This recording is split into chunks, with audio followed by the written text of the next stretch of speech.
Hello, welcome back to another edition of the I'm Always Right Sports Podcast. I am your host, as always, the mouth of Michigan, Rob Mendyka. With me, as always, my co-host, the Mercosol, Mike Merkel. I'm here. He's here, we're ready to go. Mike, lots of stuff to talk about. We got some NBA Finals previews to get to. We're talking Nxt Takeover. We're doing an NFL check-in. We're talking a little bit of AEW. Lots of good stuff here. Let's just jump right in, though, Mike, to the NBA Finals action. I know that's something that you wanted to talk about here.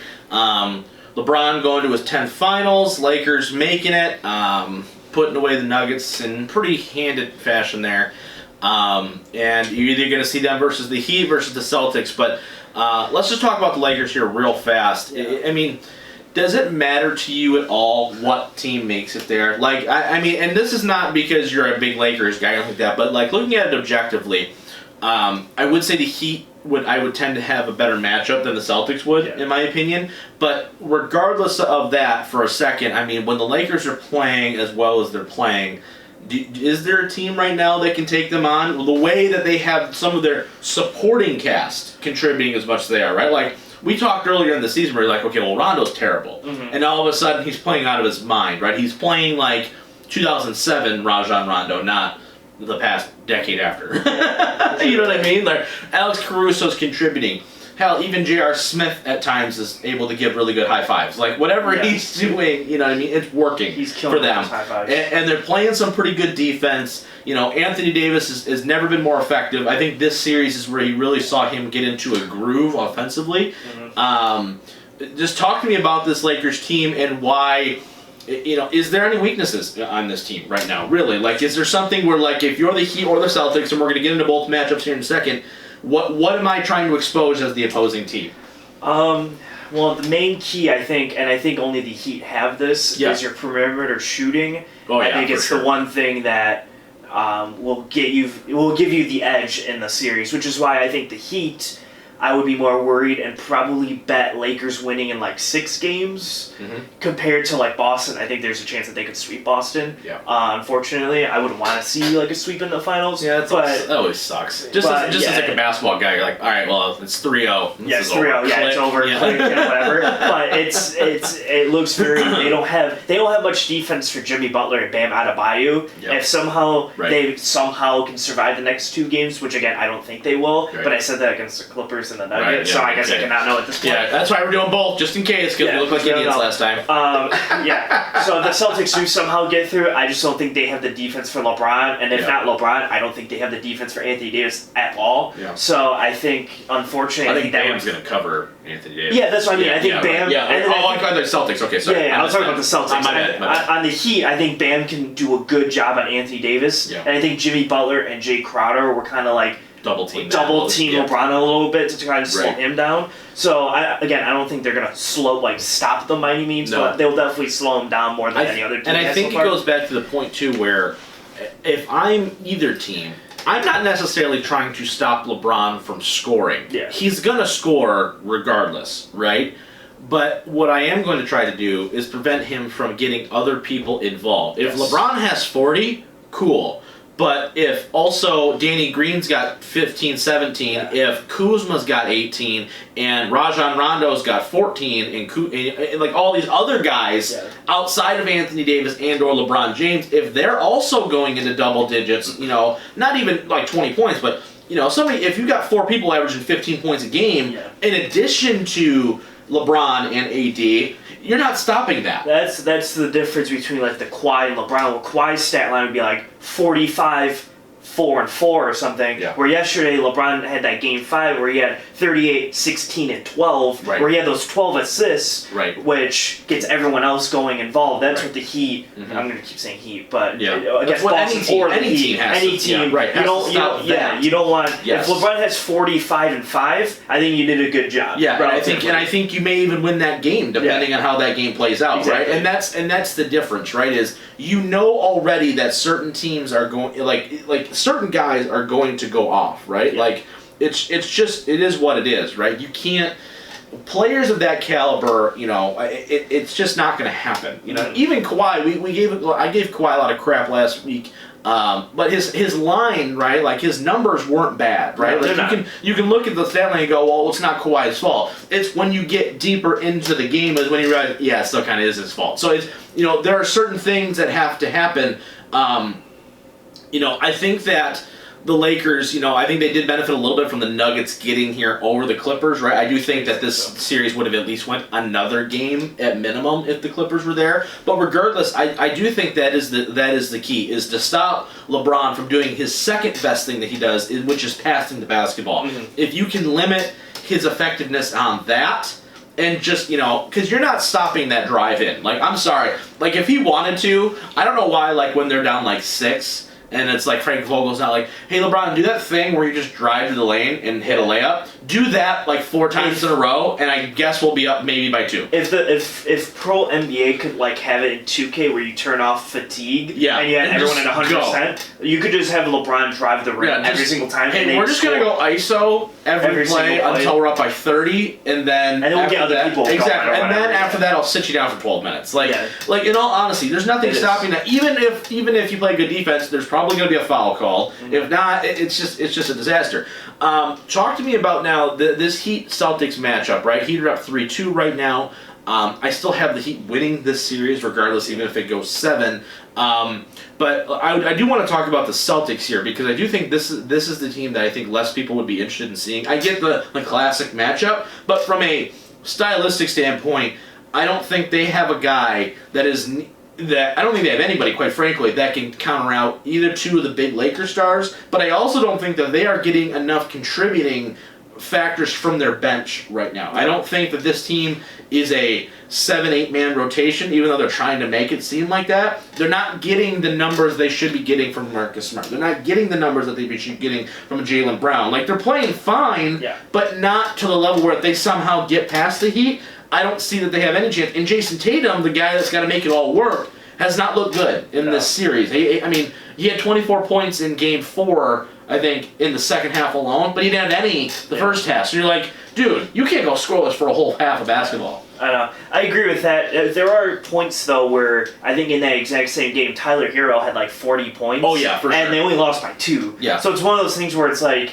yep. I think these teams are a little more evenly matched than people put base on. Yep. But you just haven't seen the Celtics really exploit how deep their bench can be. Yeah, and I think their long-range shooting has been abysmal for a good chunk of this game, or for the series, I should say. Usually, like, you have your starting 5, but off the bench you have, like, the Wanamaker, you have Gordon Hayward back, and then you have another Enes Kanter comes off the bench. That's like 3 guys plus your starting 5 that I'm like, I think on a normal, like... day. Right, on a normal day, I like that 8, but... Sure. But it's just been like they just haven't gotten the consistency from really Jason Tatum to really start the offense. Yes. They usually always are in a hole. They're usually always last game they were in a 17-5 hole early, but then they were able to crawl and end up winning the game or whatever. Yeah. But it's just always they always start in a hole and it's always like, all right. It's almost like the Nuggets where they just have to somehow try to come back. Yes. And this team just doesn't have the Jamal Murrays to just like, let me just shoot 50 to put us back in the game. Yeah, right. And Jason Tatum needs to be that guy. He's not been that guy pretty much this entire playoff series, if we're being honest. Oh, yeah. I mean, like, he hasn't looked good. And I give some credit to the Heat defense, too. I think that's another thing. I've never seen a team run this much zone defense before in the playoffs. I mean, the fact that they are able to basically just say, no, that's fine, just try and drive. I dare you, right? And it's not, and they're almost at this point daring the Celtics to shoot because it hasn't been falling in right now, right? So you're seeing that. I mean, if you're the Heat and you somehow get past the Celtics, I mean, do you see them going more man-to-man? Because, like, right now, they're playing the best defense out of anybody right now in the bubble. Yeah, no, stylistically, I actually like their zone because I don't think they have, like, on switches, you can't have Duncan Robinson cover LeBron or anything. It's going to be a disaster. Yep. But if you play that zone where Bam just sits right in the middle... Yeah, he just guarding everything. I mean, he just guards everything. I mean, that's a good matchup on LeBron, too. So if LeBron drives the rim and Bam is sitting there, it's not an easy... layup or dunk or whatever weird stuff he does. And if he shoots out to the corner, you have Jay Crowder guarding Anthony Davis on the perimeter, and that's not an easy matchup either. No. So I think zone defense would probably be their best bet. I think if they went to man, Anthony Davis would just go flex out in the corner, move Bam out there, and then LeBron would just drive every single time. Yeah, and I think that give me 2 guys because Bam for me is the key for this Heat team, even going forward in the rest of the Celtics series as well into the Lakers series, because Jimmy Butler's going to be fine. I think Tyler Hero, they found a star in him, right? He's playing out of his mind right now. Duncan Robinson is their long-range guy. Jay Crowder does a little bit of everything. But Bam, to me, if he's in foul trouble early, that hurts everything that they do defensively because he makes that whole thing go. I mean, Jimmy Butler's the name, right? But Bam is the guy in the middle of that whole thing that is really has to be the muscle behind everybody else, right? So him getting into foul trouble early is a really big problem if you're the Heat against whether it's the Celtics or the Lakers because they don't have another guy behind him athletically that is. I mean, Kelly Olynyk. He's fine, but like that's not the same caliber athlete that Bam is. Yeah, well, that's the problem that they're going to run into with the Lakers. Is that's exactly what the Lakers exploited against the Nuggets. Is that they just put Jokic in foul trouble early, and so they drive so much that it's just like, okay, now Mason Plumlee's going to have to be in to guard Anthony Davis, and that's not the matchup that you want on someone like Anthony Davis. And on verse, then you have nobody that can go on LeBron because Jeremy Gray goes into foul trouble or Jamal Murray gets into foul trouble, and it's like now we just don't have people to guard these guys. I think that's the same thing that you could see. I think early game one, I think you'll see Anthony Davis just drive the paint like four straight times, trying to get Bam some fouls. Well, if I'm a team two facing this Laker team, I'm gonna have to force them to shoot the basketball. Like that is the number one key, right? Because whether you want to admit it to yourselves or not, right? LeBron is not the most efficient 3-point shooter. You know, even mid-range jumper, like long mid-range jumper, that's not his. It's never been his game. Like, you know what I mean? Anthony Davis. I mean, yes, he can hit the three, but it's not it's not consistent though, right? Like it's not no big man really. I mean, he's probably the most consistent big man with it, outside of Jokic, probably I would say. Probably. But he's not consistent. Rondo really can't shoot. Period. It's just all of a sudden it's come together for him, right? Caruso's got okay. Like there's guys that can do it in stretches, right? But they don't have a guy right now. I mean, I guess I'll mention Danny Green just because for whatever reason, every time in the finals, he like goes insane, you know. But they don't. If you're either team, whether it's Boston or Miami, I think that's the biggest key is playing the perimeter and just hoping to God that you're forcing them to be like they try to drive and we collapse, right? And they're forcing the dish out, and you're just like, you know what? I have to live with Kentavious Caldwell-Pope taking that shot rather than LeBron going in for a layup or a dunk to kind of swing momentum right away. Well, I agree with that. I think that's also why I think LeBron long-term saw that as the issue playing some of these teams, and that's why he's been getting them involved. Is now Danny Green, KCP has that confidence, and you see it in like Game 5 where that was the game plan was, okay, we're going to collapse on LeBron drive, he kicks to Danny Green, but then he goes 3 for 3. Or Markieff Morris goes 4 for 4 one game, or KCP is 4 for 5, and you just go, okay, so now these guys are shooting, so now you have to go stand, and then that's when LeBron gets his points in the paint, and it's just there's just like the triple-headed monster. How do you stop it? Pick your poison. You're gonna die regardless. Which way do you want to do it? Which one do you? Yeah, exactly. So I think that's been the problem. That For sure. All these teams have run into. It's going to be interesting I mean, if you had to give, I mean, I think we both assume that the Heat have a better chance at beating this Lakers team. Give me a percentage though. Like Celtics, like you think they can sweep, so you give them like no chance. I give them really no chance. No, especially how Jason Tatum's playing and stuff. Like, I think it could go 5, maybe. I mean, I don't ever see a sweep in the finals unless it's something like super unevenly matched, like Lakers Magic that year, where you go, all right, this is. And that was even 5 games. Yeah, and I'm like, all right, this is going to be a disaster. Cavs Warriors in 2018, where it's just like, wow. Or Cavs Spurs, LeBron's first time, where you go, this is going to be a dumpster fire. Yeah, right. Yeah, I mean, I look and I go, there are some teams in the West that aren't like that, like the Nuggets even. I think someone like the Nuggets, Clippers, even maybe the Rockets could have really put a hand or two to the Boston Celtics. So, I mean, I don't give Boston Celtics really a chance at all. I'd give them like a 5% chance to win. Like, it's every Boston Celtics fan went, we'll show you if we somehow win 2 more games. 2 straight against the Heat, yeah. Miami, 3 games, actually, if you include Game 5. Yeah, it would be 3 in a row, Miami, I'd probably go like 70-30 Lakers. Yeah. Man, you're not giving either one of these teams not really. I don't really. It's hard because going into it, I didn't see Miami having really any chance. I saw more of a chance beating the Bucks. But I was like, they don't really like have a chance. Right. But then they do it. It's like they shut them down. Yeah, and they shut them down. Yeah. So I'm like, maybe 70-30 is what I'll stick with. It's probably. I do think too that the Heat or the East Conference in general is at a little bit of a disadvantage because there is not a single player in the East that you can somewhat replicate what LeBron does. Like if Kawhi was like playing for like the Bucks or something, you could kind of replicate because Kawhi has similar, like he's able to drive well, he's a good facilitator at times, right? He's got a good mid-range. Like there's things that where you go, all right, I'm playing an absolute stud that in all facets, right? There's only a few guys that are good at everything, right? Like Giannis, he's fine, but he's got no range at all. You know what I mean? So it's like, okay, like that's not a good representation of like, all right, when we play LeBron, okay, yeah, maybe I don't have to worry about his long range game, but I do have to worry about everything else: his driving, his passing, everything else. So there's a little bit of a difference there. So I think it is hard for either team, quite frankly, to really gauge what he does from a facilitator aspect rather than a scoring. Like I said, he's going to average his 30 and it's going to be fine, but it's everything else. It's the rebounds, it's the assists, it's that kind of stuff that's where you get into trouble. If Anthony Davis and LeBron James combine for 65, 70 points, but everybody else doesn't do damn thing, right? The Heat have a very good chance, or even Boston, I'm going to include both of them, have a very good chance of winning this series if that's the game plan. Yeah. You guys go off, fine, have your games, but you're not getting anybody else involved, and and no one else is scoring outside of you two. You know what I mean? So I think it's a risky gamble, but I'd rather play it with like they're going to score anyway. Yeah. So let's make it a 5-on-2 game rather than a 5-on-5. Yeah, you know what I mean? So I think that's really the only way either team gets it done. And I also like Eric Spoelstra as a coach, and I feel like because he has LeBron experience a little bit, I think that he has a little bit of insight to be like, all right, I coached this guy for 4 years. Yeah. He's a different player than he was then, but at the same time, I do think that you can't just he's not drastically different. He's still the same, at the core. Yeah. All right, so I have one big picture question for you. Now, we talked about this, I think, pre-bubble, maybe even pre-season, about this Lakers team and how is this his last chance? Is this the year that they have to do it? Yeah. After watching him and the improvements of Anthony Davis in the playoffs, do you think that next year they have a chance of winning it still?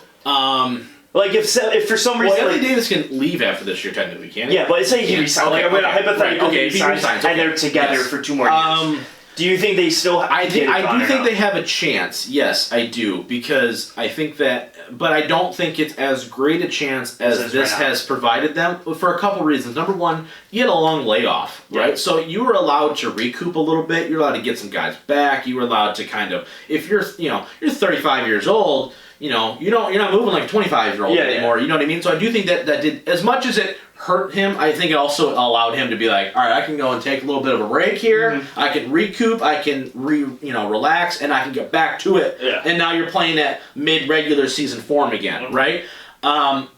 If Anthony Davis comes back, yes. However, the biggest thing for them, once again, it's not them for me. It's everybody else. Yeah. And that is the thing where I think their chances are going to hinder a lot upon what Giannis does, upon what Golden State does, right? They've got maneuvers that they can make, right?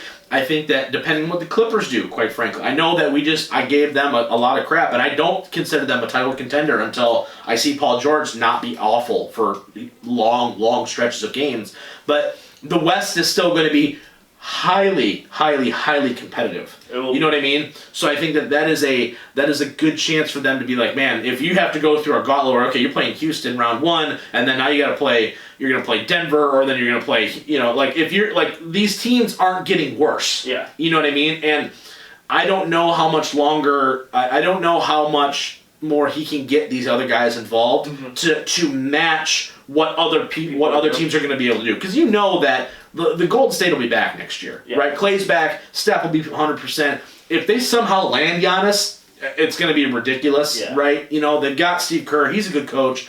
You've got a lot of options if you're some of these teams, I'm hearing rumors that D'Antoni might go to 76ers to go get James Harden. Yeah. So you got him and Ben, so you've got some teams in the East that are kind of loading up. You see this Heat team, they're just going to keep rolling, right? They got everybody under contract right now, so if they could add some more solid bench pieces possibly, that's going to be a good team. The Celtics are still right there. They need another guy. the NBA has never been more balanced than it is right now, and it's a lot of fun to see. I would still pen them as the favorites, though. Okay.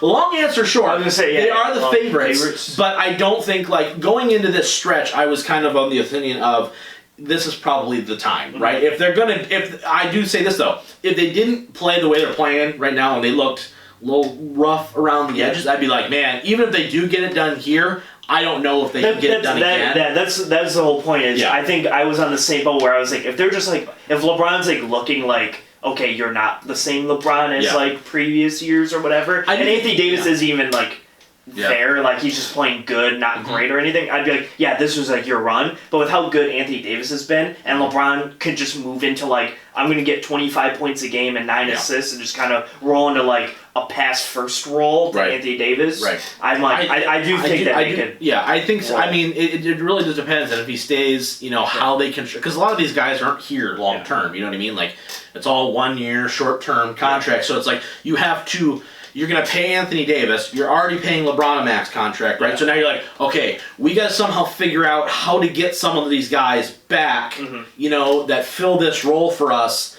but at the same time not lose a step, you know what I mean? Because, 35, 36, 37, 38, like, at some point, he's not going to be the same player. Yeah. It's just not, it's not possible, So whether it happens now or 2 years from now, you're going to see the decline. But can Anthony Davis continue to look as good as he is without a LeBron playing at this level? Because right now, Anthony Davis is the complete beneficiary of playoff LeBron James. More than anybody else, right? He's just like, this is great. I'm getting single teamed. I'm not getting doubled. I'm not getting nothing. I'm just playing down low. Then every once in a while, I stretch out and take a three. This is great. I have no pressure. I got nothing. You know what I mean? So with that being said, they're going to be the favorites. If I had to vote Lakers or every other team, right, I'd say it's probably a 60-40 percentage. That I think that there's a 60% chance Lakers can repeat, barring injuries and everything else, fully healthy. But I do think there is going to be some big moves in the West to come, and I'm assuming that you're going to see that, especially after the draft,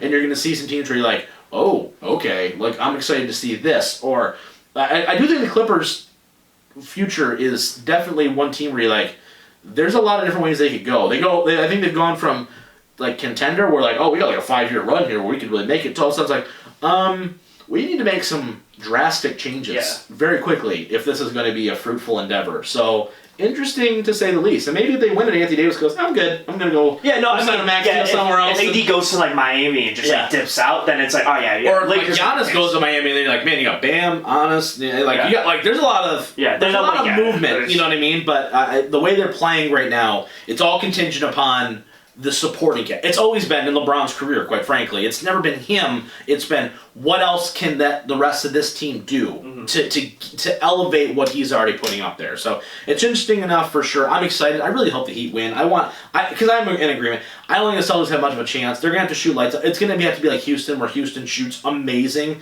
to beat them. And I don't see that happening long term. I think the Heat play a smarter game. They are able to slow the pace down. They've got guys that I think there are mismatches, I think, for the Heat, for the Lakers, right? Like, I think at the point guard position especially, they don't have anybody to answer for Dragic or for Hero, quite frankly. So I just don't see, like, Kemba Walker, he's fine, but he's not Kemba of Charlotte where he's carrying the team. He's just another piece. So I hope it's the Heat there. I want to see a good series. I'd love to see it go to 7. That'd be awesome. Something cool. But yeah, I think the Lakers are taking it, and it is what it is. You know what I mean? But next year, though, I don't think Giannis stays in Milwaukee, so I'm just calling that route right now. Because, quite frankly, why would you? But that's just me. But all right, that's going to be it for part 1, though. Part 2, we're going to hop in. We're going to talk some NFL talk real quick. Just some surprises and some disappointments. If you're a Lions fan, you're used to disappointment. That's all you get. So we're not going to talk about them. We're going to wait to talk Lions until week 4 or week 5 during their bye week, because either then you're probably going to see either somebody get fired. Something's going to happen, I'm sure, especially if they're 0-4. So we're not going to talk Lions this week, but we're going to talk some surprises around the league, some surprise teams, whether it's a good thing or a bad thing, some letdowns. And then we're also going to be talking Nxt Takeover 31. That doesn't have a name. It's just Nxt Takeover 31. And we're also going to be checking in on AEW as well. Lots of good stuff coming your way for part 2. Stick around. And welcome back to part 2 of episode 96 of the I'm Always Right Sports podcast. let's jump right in here, Mike. Let's talk some NFL action here, just real quick. We're a couple weeks in, right? I'm not talking Lions here. I got on my soapbox too many times this last couple episodes with the Clippers and Giannis and everything else. I don't have the emotional strength to get upset anymore at this team, so I'm going to wait for a couple weeks to let it build up, let the anger build, and then we'll go for it. But I do want to talk about the rest of the league, though, because right now we're 2 weeks in, and the reason why we're talking about them now, not like a quarter of the way in or halfway through the season, is because there's a lot of stats that say basically you start out 0-2, there's almost no way you're making the playoffs, right? And if you start out 2-0, you got like a 60% above chance of making it, right? So you're kind of there's some teams that are. There's very few teams in the middle. Let me put it that way, right? There's a lot of teams on one end and a lot of teams on the other. But Mike, I'm going to ask you. You watch all these games pretty much. You're in it more than any of us are. You've got 12 TVs and everything else. You're ready to go.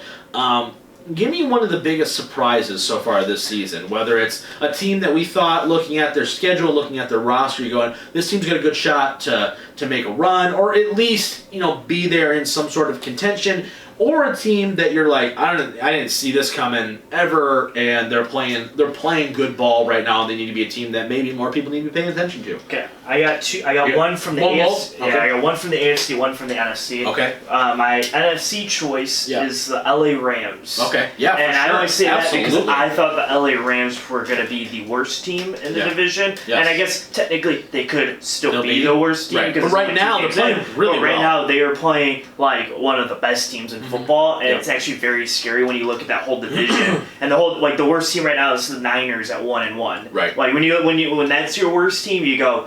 Yeah, and they're that's division. decimated with injuries. We're going to talk about the injuries thing in a second here. But the Rams, what the big thing about the Rams is, I feel like McVay last year almost took the year off. The offense was not creative. There was nothing flowing. It was just kind of like that Super Bowl hangover. Like, all right, well, we just lost half these guys we just brought in. Yeah. We're not making it. There's too many other things going on. Goff didn't play very well, and you're just but now you're like seeing a rejuvenated team, and they're really firing all cylinders, especially defensively, which I'm a little surprised by. Yeah, I wasn't so shocked at their offense. I mean, they have a deep receiving core. Goff's good, nothing special, and he's got some good running backs. So I was like, I wasn't expecting the offense. I was like, but that defense outside of Aaron Donald, I'm like, and Jalen Ramsey. But after that, you're like, there's a lot of question marks there where you can't name another guy on this team. Really, where 2 years ago, you're like, oh man, they got Dante Fowler, they got they got blah blah blah blah blah. Yeah, exactly. Yeah, I agree. So that's my NFC team. Yeah. My AFC team is the Las Vegas Raiders. Okay. I mean, going in, I was like, they're probably a 6-win team. Yeah. Probably. I was like, I didn't see much their from max, them. probably. And they're 2-0 right now. Mm-hmm. They balled out against the Saints on Monday Night Football. Mm-hmm. Like, they ran the ball all down their throat, and Derek Carr is actually looking really good right now. Mm-hmm. And this is a prove-it year for him, for sure. The Raiders are just leaps and bounds better. Like, it's funny because I think the team will get to, like, Denver, I thought was going to be where the Raiders were. Absolutely. And it's that's a great 100% comparison. flipped. Absolutely. Where I was like, I thought Denver was going to be the 2-0 team fighting with the Chiefs, and now it's like, but the Raiders are now that team. So I find it really strange. You're starting to see Gruden's image come together a little bit. I still don't think necessarily that Derek Carr is the quarterback that he is in love with necessarily, but I think he's kind of be like, all right, well, like, we got to start winning here. Like, we're in year 3 now. Like, let's go. No, I think that they've played really well. I think defensively, they're holding up. But I mean, Josh Jacobs is a absolute machine, right? And I think that is they're living off of that, right? And I think Gruden almost had to look within himself a little bit because him, he wants to throw the ball, right? I mean, Rich Gannon was an MVP under him, kind of thing. So like that like that's what he wants to do, right? Is he wants to throw the ball, he wants to air it out, but. I think he had to check himself a little bit after last year and go, maybe we're better off running the ball on first and second down rather than slant here and take a shot, and choose our spots, especially because maybe he doesn't have the utmost confidence in who he has at quarterback right now. Because I think Derek Carr is serviceable. I don't think he's great, but I think he's okay. And I think he can do some good things. But I think that's a great team, and I would say a team on the flip side of that, like the Broncos, I think for a team for us that is kind of a letdown. I mean, Von Miller going down before the even season starts, that's a killer, right? Bradley Chubb not being 100%, that sucks a lot too. Now Drew Lock's hurt, they've got Cortland Sutton's out, injuries are really mounting. But to start the year though, you were like, man, this team should definitely be like on an upward trajectory. And I'm going to compare them a little bit to the Lions because they're a team where everyone kind of thought, all right, like it's going to have to come together here. Now, Fangio's got a little bit more time. They're a lot more young. They got a lot of youth on that team. But in the similar aspect, the Lions were like, everyone thought, okay, this is the year the Lions are going to put it together. This defense is going to work, blah, blah, blah. It's not really coming together yet. So I'm interested to see how the rest of their season kind of plays out for a young team like this. Yeah. And just quick, my NFC disappointment so far is the Philadelphia Eagles. Yes, thank you. I'm surprised that no one has been talking about this as much as they are. I mean, I will say, for my uprising, they did play the Rams in the second week, so I'm like, the Rams are on a super hot right now, so I was like, I kind of get that, and their offensive line is awful for the Eagles. Way worse than anything I'm seeing right now. But losing to Washington after having a 17-point lead, and you lost to Washington, of all teams, I mean, it's just not looking good. And your schedule really is only getting harder because you still have to play Dallas twice. You still have to play Seattle. And I think they got the whole NFC West, right? Yeah, they played the whole NFC West still. So they're getting Arizona and San Fran sometime through the year, too. So I don't look at that. Carson Wentz does not look good. This offense looks lost right now. I don't know what Doug Peterson is doing, and I like Doug Peterson. I think he's one of the best coaches in the league, but right now this whole team looks extremely confused almost.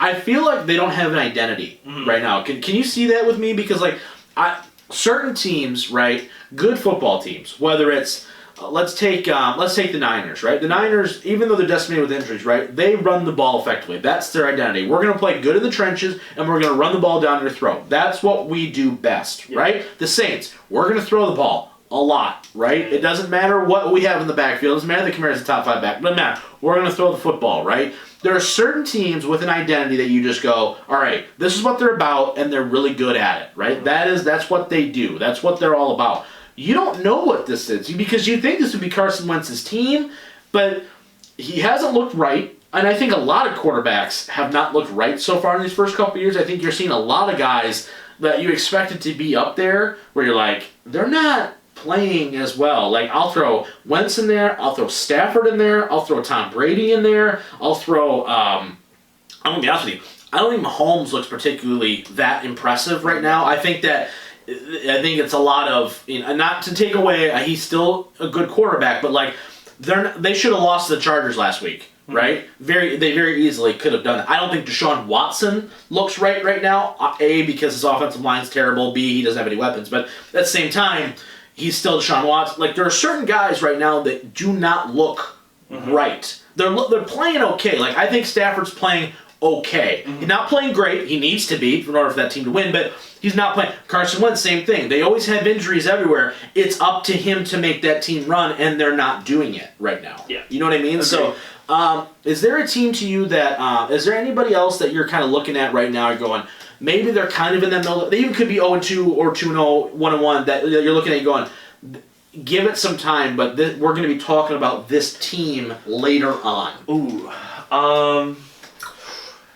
It's hard, right? We're so early on in the season, but like, is there a team for you where you're like, you didn't look at them maybe the right way, for good or bad, right? Where it's like, maybe this team could be their wild card, there's an extra wild card spot, blah, blah, blah, to kind of be there at the end. I would honestly, if they stick with the quarterback that I think is playing way better, I think the Chargers. That was exactly what I was going to say. That's exactly who I was going to say. I think I'll say it based off the premise of they really impressed me playing the Chiefs like they did. I thought Herbert, outside of the interception that he threw deep in the end of that game where he could have just taken the first down, I thought played really, really well. Now, this Chiefs defense is nothing to write home about, but they were step for step with the Chiefs all the way through. Yeah. I would definitely give the Chargers. If I was to give all the division winners, the Steelers or the Ravens or whoever will get the extra spot. They're there already. There's the Patriots will probably get the extra spot over with Buffalo or whatever. Yeah. But that 7th spot I think could be a fight with the Chargers. I do want to mention Buffalo just for a second here because I do think that even though we both kind of said at the beginning of the season that this is a team to look out for, I still don't think enough people are paying attention to this team. Yeah. I think they are I think they're definitely a team that, as the season gets ongoing, is only going to get better, in my opinion. So I think that's a team too. Are they 2-0 right now? I think they are, right? Yeah. They won an ugly game over Miami last week, right? They did not play super well. Yeah, and they played the Jets week 1. So let's give it's a fake 2-0 right now, but I do think that this team, because of how good their defense is, they run the ball effectively, and Josh Allen finally has some weapons around him. Yeah. Third year. Now is the time. I will say though that the Bills are in the Patriots thing now, where now they're kind of in that flip role where it's like we're gonna 5-1 this division, so now we just need 5 more wins somewhere else. Exactly, right, and we're gonna see that. But I do think that the way that they've built this defense is extremely impressive, and I think they are going to be a team to definitely be looking, especially when you get cold weather season and stuff like that. Teams like that are built to handle that really are the ones that at the end of the day kind of take it over the top. Yeah. For sure. All right, let's talk some wrestling action here to end the show. Let's talk NXT Takeover 31 first. The card isn't finalized yet because why would it be a week before the show? God forbid, No, I think we're waiting on one more match. Yeah. Okay. So let's go through what we have so far. I know the tag title match is the one I'm waiting for. Yeah, it's either going to be the Undisputed Era, as is Bobby Fish and Roderick Strong, not Bobby and Kyle. Oh, okay. It's or Oney Lorcan and Danny Burch. That's supposed to be the matchup. They're gonna fight. They were supposed to fight last week, but Bobby Fish was out. Okay. So they were supposed to do that last week after they won this. It was a weird way they got there, but basically they're the two teams. They're gonna be fighting to face Breezango. Yeah. Gotcha. Okay. No, regardless, I guess Breezango wins, but NXT's tag division went from super deep to the shallowest of puddles in a very short amount of time. So I'm gonna be honest with you and saying I don't really care. But I'm going to say Breezango retains, and I'm glad that they have the titles. It's about time. Agreed, and I will also go 100% with Breezango, and I'm very happy that they have. Yeah, I think it's overdue. I wanted them to win the SmackDown tag titles like 4 years ago. Remember when they had that shot? I was they can win it for a month and give it back. Yeah, Nothing? I was a big fan of that too. Man.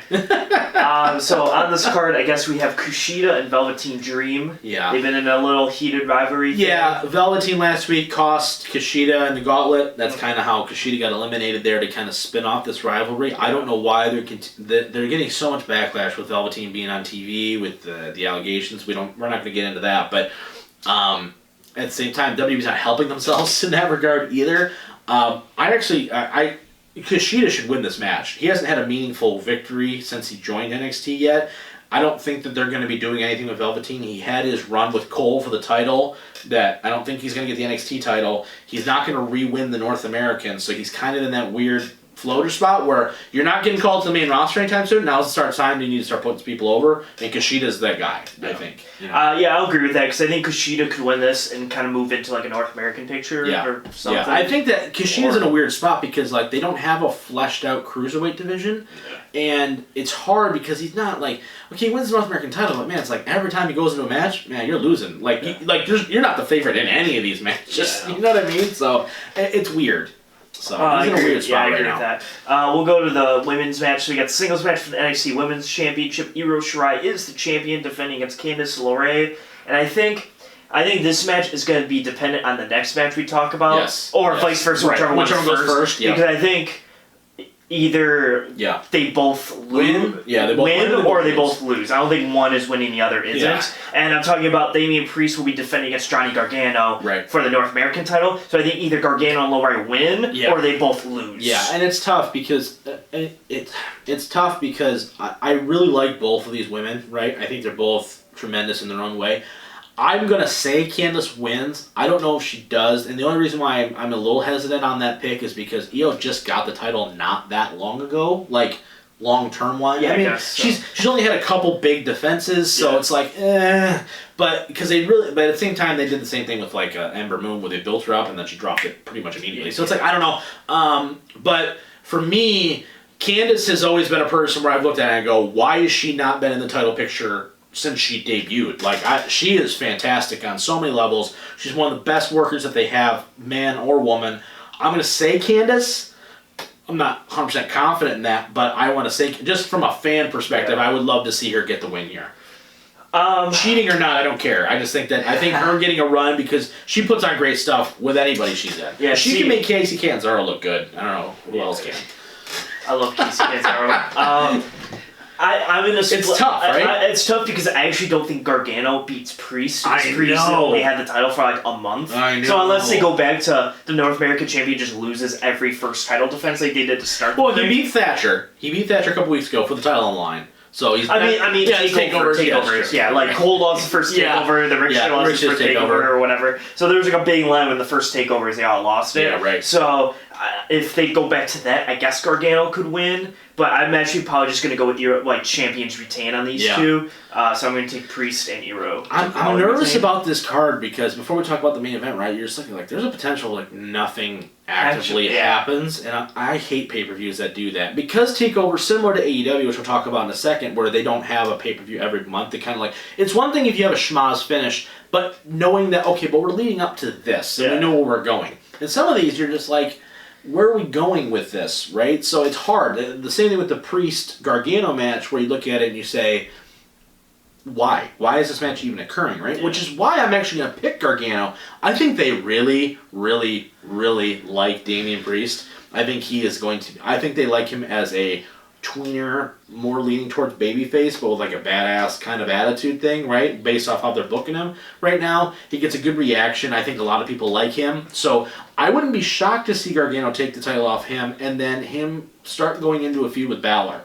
Yeah, maybe. Like, I really... Because Balor's technically a bad guy, I guess. I think the Undisputed Era might as well be good guys at this point, right? I mean, like, when you look at it. So, I think that could be a potential feud to kind of elevate another guy a little bit. So I'm going to take Gargano winning this in a very hokey way, but I'm going to say he gets it because I don't know why. Yeah. I honestly, just from a perspective of, I don't want to sit there and watch a 2.5 hour show and nothing occur. Yeah, I mean, I feel that, but you know what I mean. Like, you're probably right. Like, you know, I'm always the optimist when it comes to these cards. Where I'm like, but they could do this, and then you're just disappointed. So, but it'll be interesting. And then what's the finals? So we got Finn Balor defending the NXT Championship against Kyle O'Reilly. This match is gonna steal a show. Yeah. This match is going to absolutely steal the show, and Kyle O'Reilly is going to come out, not champion, but he's definitely going to come out as a made man. I'm super pumped that they're giving O'Reilly a singles push. Outside of Bobby Fish, who I don't really think is there. I mean, he can maybe do like a mid-card thing, but for the most part, the other three guys all could potentially be, you know, big-time players. Kyle, though, for sure is second for me in the four of them. You know what I mean? He had a small run with the Ring of Honor World title.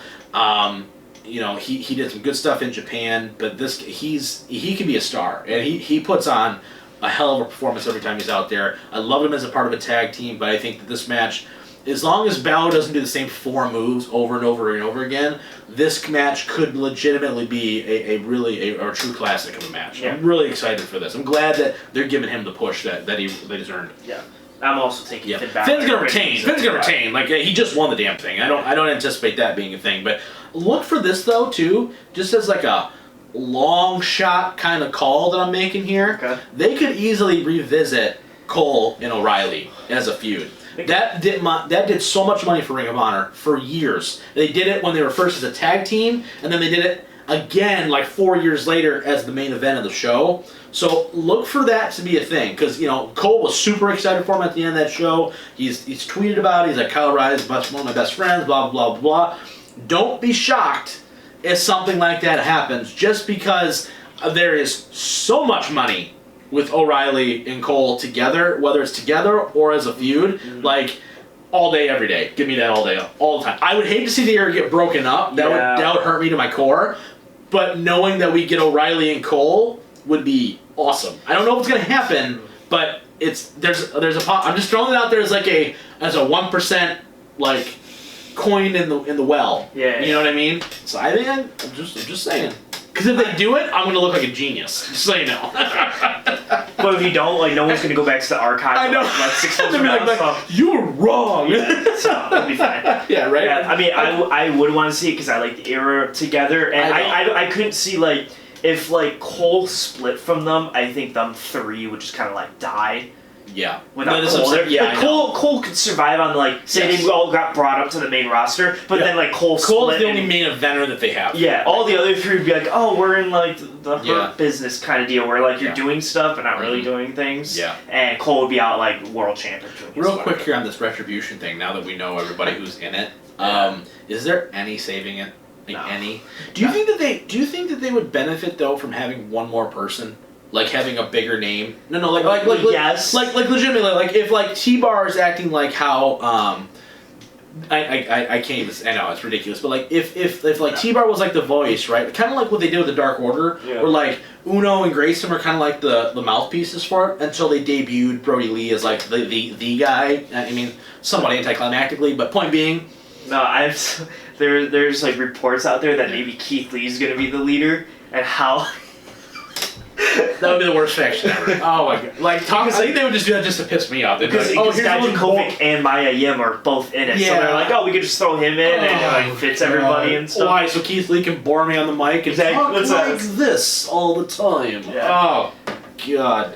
Never mind. Leave it at the 5 that they or the 4 that they 5 that they. Well, because they think that he's gonna like interrupt the main event of tonight. I guess yesterday's show or whatever. Yeah. And Clash Champions. We'll talk about next week.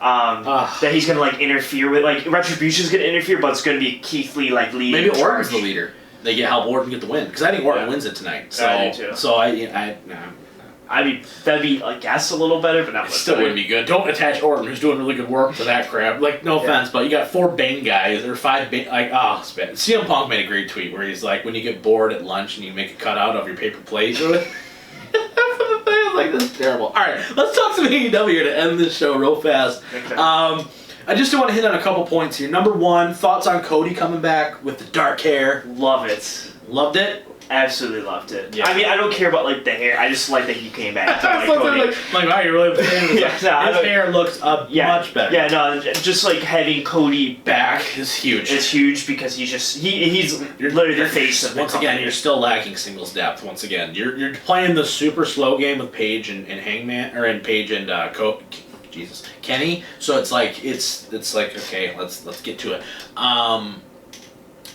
Thoughts on this tag team invitational classic thingamabobber that they're doing with FTR? It was kind of a botched segment, but we kind of got there at the end of it. 20 minutes, new tag team every week gets a shot. If they can't beat FTR in 20 minutes, FTR gets the win automatically by time limit. Tag titles, I believe, are online every single week. Basically now they're kind of flip-flopping what they were doing with the TNT title with the tag titles. Thoughts on that? I think it's kind of lazy, quite frankly, but at the same time, with the way that they have to book stuff right now with not a lot of fans and stuff, we talked about soft air. It better be building to something, or else it's a total waste. Yeah, I think the best case scenario for this is you go like kind of like what Cody did, where you go 6 or 7 weeks just giving it to like the people that you don't like, the like Jurassic World or whatever. You're gonna beat Private Party. You're gonna beat SCU. You're gonna be Best Friends. Yeah, you're gonna beat all those teams, and then I'm hoping that someone like the Young Bucks take them to time limit, and then that's the reason why it's like we're the only team that you didn't pin in the 20 minutes or something. So give us a title match. Or they have the pin and the time limit and like 1, 2, 3, and they're like whatever, kind of whatever. Yeah, there's some ways they can do this, so I'm not gonna totally crap on it just yet. I do feel though, like similar to what NXT's doing with like everyone's just getting a number 1 contender shot, and we're just having these. Well, as much fun as they are to watch, there's no story there, so it's kind of one of those things where you're like, okay, I do think AEW is like, all right, we have so many tag teams, we got to just get them out there, and we got to make something worth something here at this point, right? I'm still a little pissed though because you've got Jon Moxley as world champion and crickets. Yeah. All the time. Just saying. Real quick too before we end the show. Thoughts on Brody versus Cody in that dog collar match that we're going to see in a couple weeks? Oh, okay. You didn't see that promo? I kind of did. Yeah. I had it muted, and I only saw him with dog collars. Yeah. So basically, Cody's going to beat the challenge or to accept it. Yeah, and you're going to see a dog collar match, though. Yeah. And I'm is it like very excited. No, dog collar around the neck. Oh, so it's not. Yeah, you're what I'm saying is it like the ones where you like the strap matches, but it's just with a collar on? Yeah, with a chain. Yeah, chain. So they can't like go. No, exactly. That's the point of it. Yes. Oh, okay. Yeah, and then basically you got to touch all 4 corners to win the match. Oh, okay. Yeah. Okay, I got you. I mean, sure. I'm very excited. It's like old school for me a little bit. You know, Brody's promo. If you haven't watched it, it's like very good by Brody. Like he really came out. It's one of the first promos he's really nailed since he kind of showed up. I haven't really been digging the whole Dark Order thing, but I like Brody as a wrestler, so I've been really enjoying his work. So him as TNT champion, the problem with it for me is that it's like, okay, you're going to have this blow off, but who wins? Because if Cody wins it back, you're like, okay, now where do we go? But if Brody wins, okay, now you just you're booking. It's going to be a great match where you don't know who's going to win, but how do you get there? Like where are we going with it? Is really is what's going to determine whether or not this is a smart play or not. So but I'm very excited to see them both in dog collars. Yeah, it's going to be. I think it's going to be good for sure. Cody, dark hair. I'll have to show you some old dog collar matches because those are intense. There's one between Roddy Piper and Greg Valentine, which in the 80s for NWA Starrcade. It's fantastic, but regardless, that's going to be it for this week's show. Though next week we're going to be talking Clash of Champions. We may move the Lions stuff up just in case if they get absolutely decimated today. It depends. I don't know. It's all going to be a rough go regardless. But lots of stuff. But they could win. If they win, then still nothing. But regardless, that's going to be it for this week's show. Episode 100 right around the corner. Don't miss it. For the Mystic Whale Man, he's the Merc Zone. I'm the Mouth of Michigan, and we will see you guys as always next time.